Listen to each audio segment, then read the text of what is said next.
Welcome and thank you for joining us today. My name is Pete Wright, and I am joined by a very special guest, Michael Tominna, Director of Technology in Practice for DLA Piper, one of the world's largest law firms with 4,000 attorneys and supporting staff in equal number. Michael, welcome, and thank you for taking your time today. Thanks for having me, Pete. Back in 2012, you presented a paper at the International Legal Technology Association conference about how DLA Piper had deployed technology to make searching for information more efficient and break down information silos. It was an effort to help users find content faster, more accurately, more efficiently, provide attorneys with the tools that they needed to find all available knowledge within the firm and be able to reuse that knowledge easily, to reduce the gap between non-billable events across the firm, really to create a new unified view of information to improve visibility of the firm's information assets across the firm. How do I do in describing the situation circa 2012 that you were embarking to change? Anything missing? No, I think that's a really good initial analysis. Back in 2012, it was our kind of first foray into a new search technology. We were learning on the fly and meeting with our users to really kind of understand their challenges.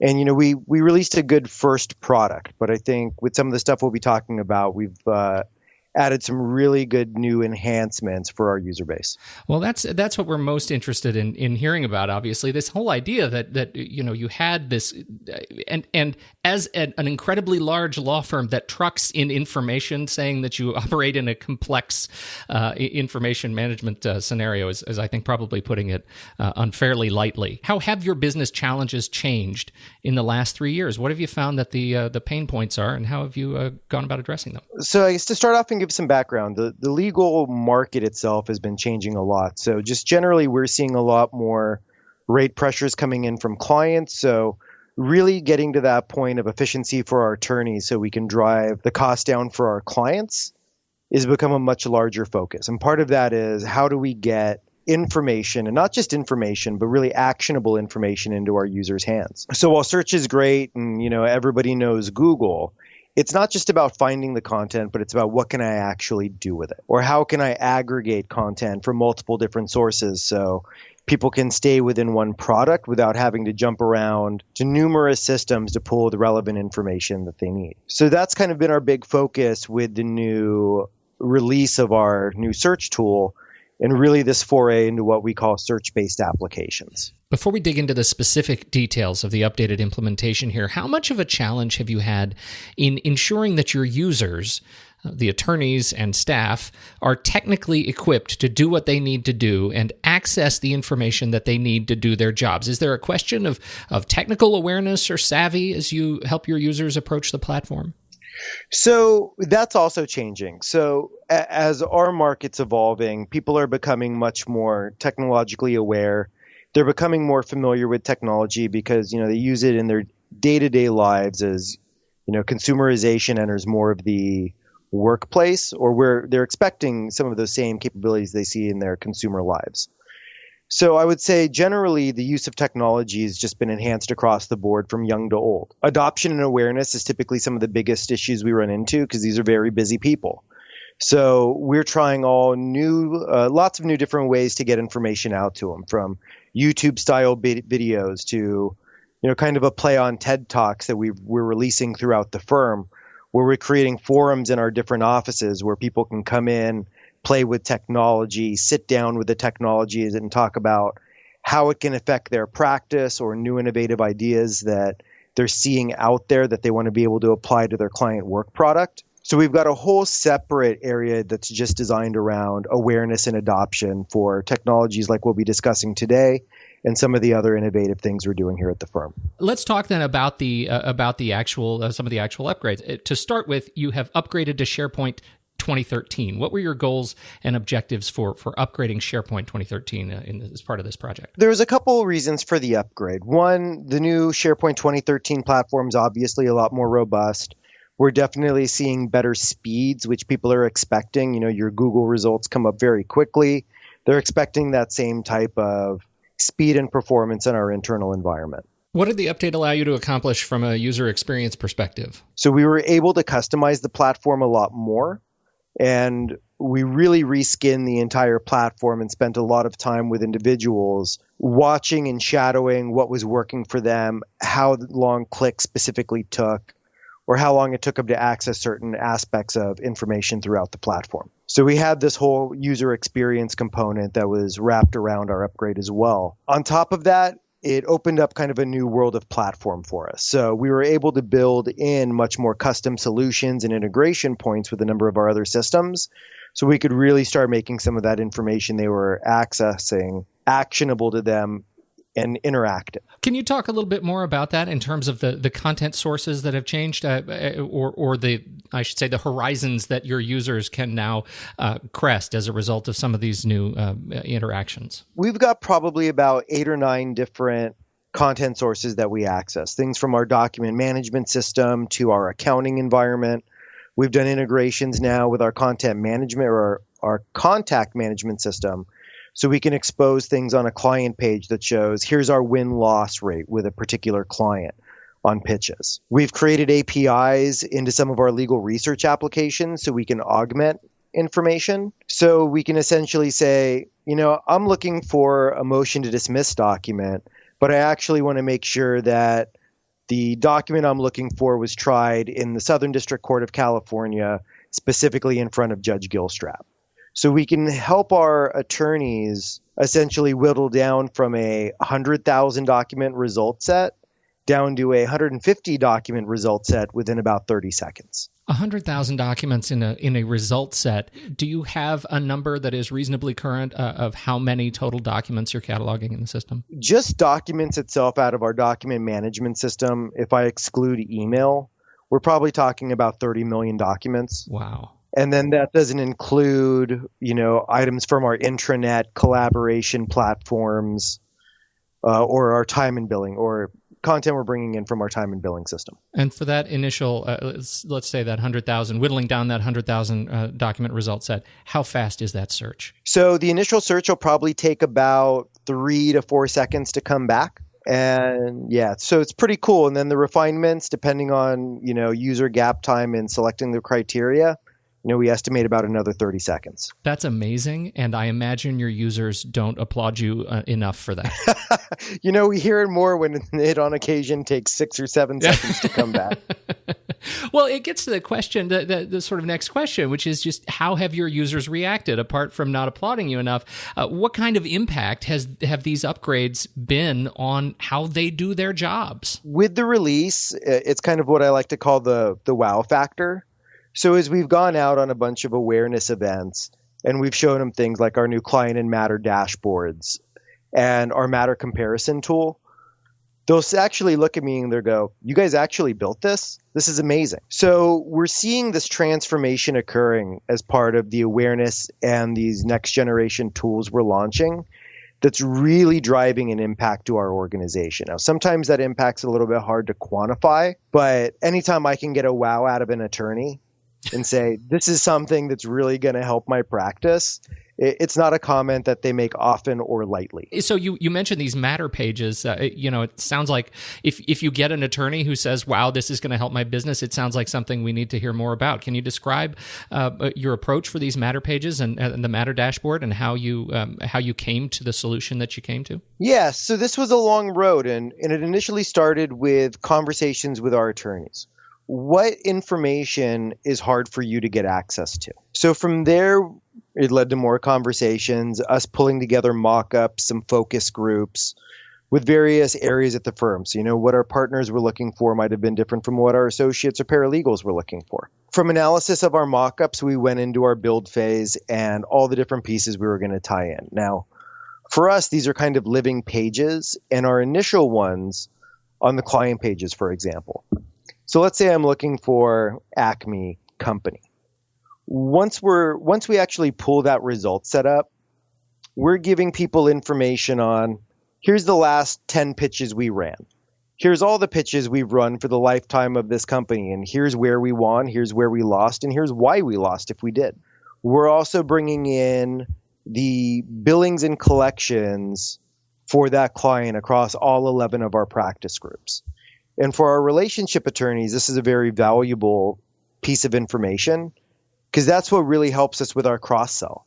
If we see a client that we're doing a very large piece of litigation with, well, maybe that's a ripe client if we're seeing we're doing no corporate work for them where we want to make an introduction or an entry point.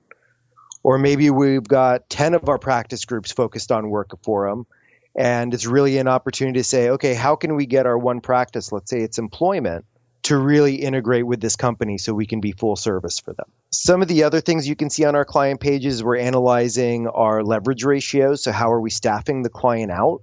And we've got future plans for bringing in RSS news information and some other content for some business development analysis on our clients. How many different data sources are you pulling together to land on these pages? The data sources are vast. So specifically for those pages, we're looking at bringing in information from accounting, from our interaction, which is our CRM. We pull all that information into a data warehouse so then we can index it. And then we've got to build all of the KPIs and web parts around to be able to distribute that information. And probably one of the biggest challenges, again, is speed is imperative. If you can't bring that data up in that 3-second, 5 seconds at the outside time frame, we've probably already lost our users. So one of the really big, and I think things I like to compliment my guys on is performance to bring in all those data sources still falls in that 3 to 5 second range. This gets to one of our favorite stories. It's this update to one of your key integrations, this WestKM project. Can you tell us a story about the WestKM project and how this has impacted your users? Yeah, so WestKM is essentially a tool from Thomson Reuters that would analyze a document to bring back things such as, here's what judge this document is relating to, or what court it was tried in. Information about or recataloging the document types associated with it. We originally had a tool from Thomson that basically let us cull through a subset of our documents, but only about 1 million at the outside, which didn't really give our attorneys the full picture they needed to get to the data that was most important to them. So in working with BA, we wrote a 2-pass West integration. So instead of using their on-prem environment, we specifically wrote calls against their APIs out in the cloud. So every time one of our document goes through our search pipeline, it also sends a request out to the Thomson cloud to process the document, do a full metadata extraction, which then sends the content back down to us so we can include it as part of our indexes. So we've gone from roughly having about 1 million index documents to get this additional metadata to probably closer to about 15 million documents now. That's amazing. And all of that information comes to you. I'm not going to say pre-indexed. I know the actual indexing happens in your facility, but it's all the metadata and everything is already preloaded into the document. That's right. And we like to say, no humans were hurt in this endeavor. So everything we do with the search platform is fully automated. All the extractions handled through computers. All of our relevancy rankings for expertise is handled through cognitive algorithms. So nobody has to actually do anything outside of us creating the integrations on the back end. No more success through suffering. Exactly. One of the sort of gems of the tool that we're talking about is this sort of preview capability. How are you using preview in your capacity at DLA Piper? Preview's great. And that's for a couple reasons. It can actually take a fair amount of time to click into each result set, load the document out of our document management system or out of a collaboration tool to try to see if that really has the nuggets of wisdom that you're looking for. An attorney might go through 5, 10, 20 documents before they find the one that has a particular provision they're looking for or that exact text that they need to enhance one of their projects they're working on for another client. Preview offers the attorneys the ability to easily open a document very rapidly. They never actually have to leave the search platform. It opens up a new window directly inside the enterprise search tool. And one of the things I think I really like is once I get that preview open, again, I can interact with it. I can run additional queries inside that document to hit highlighting on other terms or see if it might have a poison pill clause associated with it. And I'll see a nice graphical ranking of where those words or terms show up in the document so I can click over to them really quickly. Again, it's really lowering the amount of time that it takes them to find the knowledge that they're after. What other BA Insight products are you using right now that you've found apart from this or within this particular iteration of your tool? We run a number of the BA connectors, their framework, the preview tools, and obviously we work with them on the 2PASS WesKM. The coolest, I would say, implementation or upgrade we had with this version is what we like to call Matter Compare. This was really bringing consumerism into the enterprise. So everybody's familiar with the example of, I might want to go out to Best Buy or Amazon and let's say I'm looking for a new television. So once I whittle down my result, I might click on 4 or 5 TVs, and they have these little check boxes so I can get a comparative grid-based analysis. Really handy. So we took that same metaphor, but applied it to our matters. So as part of a matter search, somebody can whittle their result set down. So let's say I'm looking for a client that was in the pharmaceutical industry, and we want to do a corporate securities piece of work for them. Well, once I whittle that result set down, I have those handy little compare checkboxes, and I can actually create baskets around these, save them, share them with my friends. And what this then does is give us a grid-based comparison of how long the matter, what was the duration of the matter, how much did we bill on it, how did we staff it, how many hours were worked, what our potential write-offs or discounts were, what type of fee engagement it was, in a grid-based comparison, which can be downloaded to Excel. So what this is really giving our attorneys is arming them with the ability to more easily have quantitative data to help them price out new pieces of work for our clients. That's an unreal tool when you think about the connection that you have just made between consumer experience and the experience that these consumers have when they are at home and the experience that they expect to have when they are at work. Can you talk a little bit about, in terms of your human interface or human experience process, how you go about kind of defining the tools that are going to make your attorneys more efficient? Sure. It really comes down to it has to be a partnership. We can't live in a world anymore where IT kind of sits in a back room and goes, wow, I think this would be really cool for our users, which we probably did a little bit too often back in the day. I'm not going to tell. I'll cut that out for you. No admission. No, I appreciate that. So we spend a lot of time with them now, and we go through multiple iterations. I mean, just the design of the UI for this new platform was probably a 3-month exercise. And I would actually say that any project that doesn't have a UX component tied to it probably isn't going to be as successful as you want it to these days. We're getting more and more requests on a day-to-day basis to consume content on mobile phones, on tablets, as well as their desktops. We're actually going in a phase 2 UX release right now where we're going to rebuild the entire site fully responsive using Bootstrap. So we figure we'll have that new feature released in the next 10 to 12 weeks. We're really proud of just exactly that sort of user-based philosophy in terms of driving ongoing development. Can you talk just a bit about how important your relationship is with BA Insight to be able to deliver the tools that you need to make your users' lives better? BA has been a great partner for us from the beginning. First off, I think they take the impression that and some of my ideas are a little bit out there, and they typically, at a minimum, like to humor me and see if we could turn it into something reasonable, what I always appreciate. And that was some of the brainchilds around matter comparison and WesKM. It was an idea that we sat down in a room in New York and chatted with them about. 6 months later, we were dealing with functional mock-ups, and 9 months later we had a full code build with them to be able to release the solution. So we appreciate it significantly. I mean, they're a great extension of our organization and department for development resources, and they really kind of understand that search space, which we also really appreciate from them as well. So the partnership's been wonderful. We expect it to continue as such, and we've already got some other projects I won't talk about that are coming down the line. Well, you've just cemented another conversation between the two of us down the road here. Nice tease. Well played.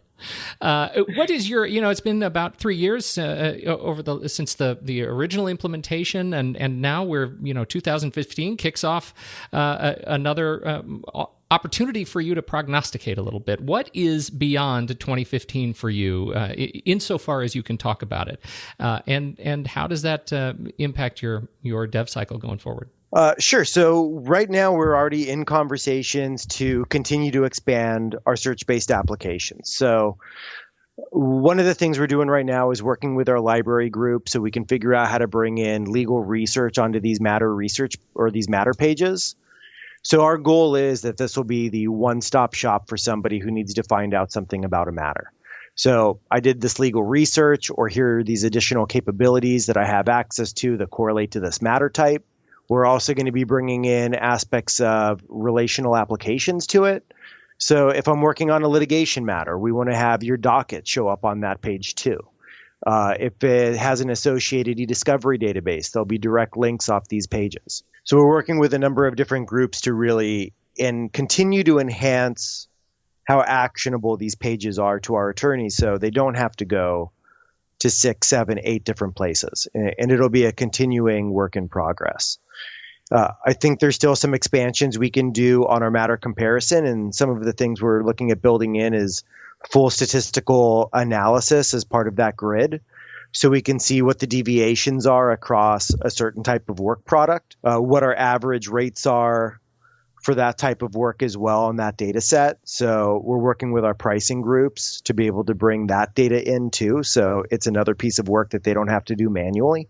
And then again, building out the system in a fully responsive way. So, we could have an attorney at a client site and he goes, "Hey, this has been a great presentation, but I don't suppose you also have an attorney that can handle gene therapy patent prosecution," and having them be able to pull up their phone and execute an expertise search and make a recommendation on the fly, I think is going to be a very big win for us and for them. That's another one of those powerful aha moments. Let me ask you a personal question as we wrap up here. When you think back on the work that you've done over the last, let's say 9 months, year in releasing this latest iteration in the development of your team, what are you most proud of? Oh man, that's a hard one because we're always looking to what's next. I would say the matter comparison piece, I'm really proud of. That was it was a hard fought battle. It was a lot of coding, a lot of work with a lot of different groups to be able to bring in all the data.